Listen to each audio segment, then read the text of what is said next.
Good morning. It is Sunday. We are headed to the Magic Kingdom. We have a breakfast reservation at the Crystal Palace in about 13 minutes. So we're gonna quickly catch the boat over to the Magic Kingdom and get to our reservation. The Wilderness Lodge is our home resort for Disney Vacation Club, but also one of, if not our favorite resorts. It is just beautiful.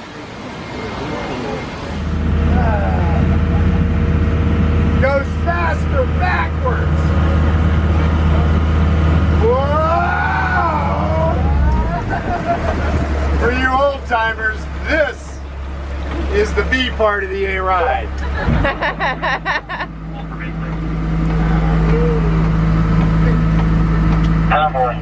Alright, he's gonna get carried away here. Anybody know the name of this island to our right? Discovery Island. Not Discovery. It's behind us at 12 o'clock, at 6 o'clock. What is it? Gilligan's Island. Oh, that's not a bad guess. Actually, the island was named by a guy named Walt Disney. And here's the story. Shortly after they bought the property, Walt came out here in a little John boat. Pulled up on this island, tied off, got out, and explored around for a while. Comes back to his boat, bends over, pulls on that little Johnson 6 motor, and nothing happened. Later on that day, someone back on the mainland said, "Anybody seen Walt lately?"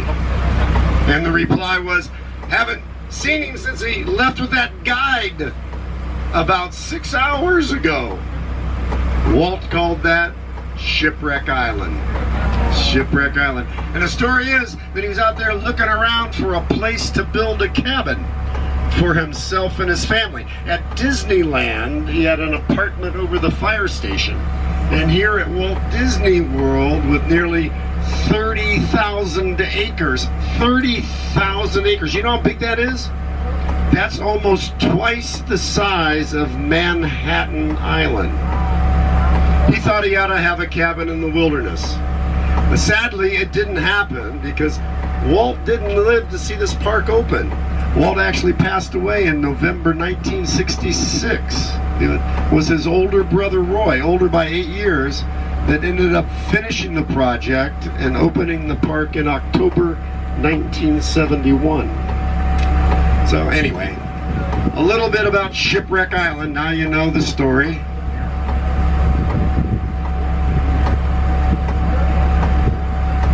Bay Lake, which we're on, ended right here where the monorail beam crosses overhead. All the water to our right was here when they opened the park. And I shouldn't say open park, when they bought the property that they built the park on, all this water was here.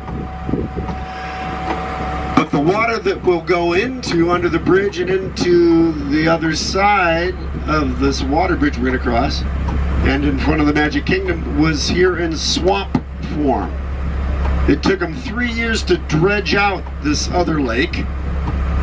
Half of the dredge was taken to the south and filled in the area around the Polynesian and the day parking lot beyond.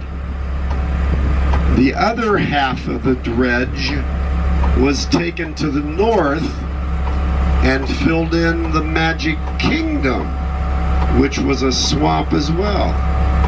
And here in a few minutes, when you get out and walk down Main Street, you're actually walking on the roof.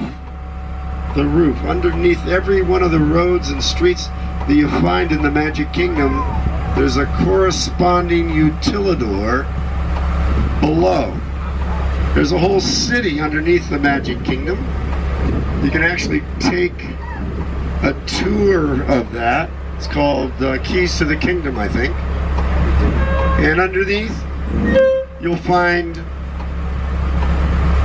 rehearsal halls. You'll find restaurants, costuming areas, emergency evacuation procedures are followed down there. All kinds of different things. It's just a whole city down below. And break rooms for guys like me. People come to and from work that way. You won't see anybody coming to work. Look right and left real quick down. What did we do? What did we just do? We just ran over a bus. Now, I mean, where else but at Walt Disney World could you be on a boat, run over a bus, and 60 yards before get run over by a train? Think about that one. These ferry boats you see carrying passengers from the day parking lot area are copies of the original Staten Island ferry in New York. They took people to the Statue of Liberty. But these are smaller copies. They're only 5/16 copies. The real Staten Island ferries are almost 4 times that size. And that boat's called the Richard F. Irvine, as you can see below the pilot house there.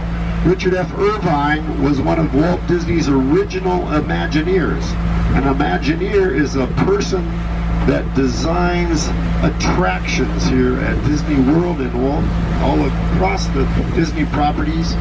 Richard F. Irvine was one of the very first Imagineers, designed a lot of the attractions at Disneyland and here at Walt Disney World. Richard F. Irvine.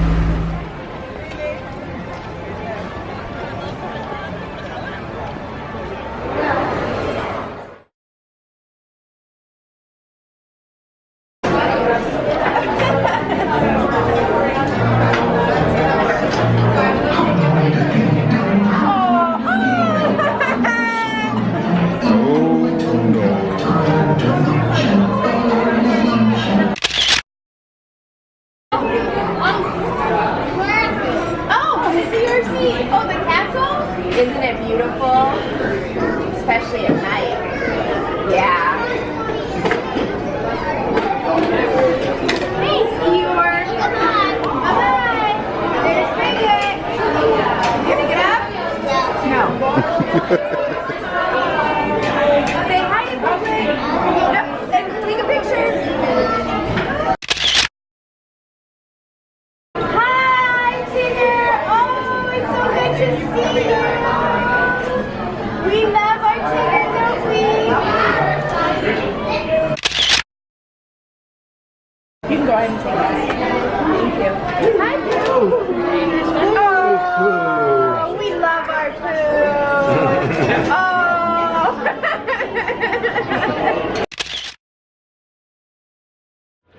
We just had a wonderful breakfast that was so delicious, and in fact at Crystal Palace. We also got to eat lunch because our reservation was at 10:30 and they put lunch out at 11:30, so we got the tail end of lunch.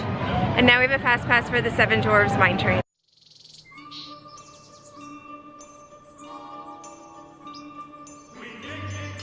Dig, dig, dig, get a line the whole day through. To dig, dig, dig, dig, dig, dig, dig is what we like to do. It ain't no trick to get rich quick. If you dig, dig, dig with a shovel or a pick in a mine.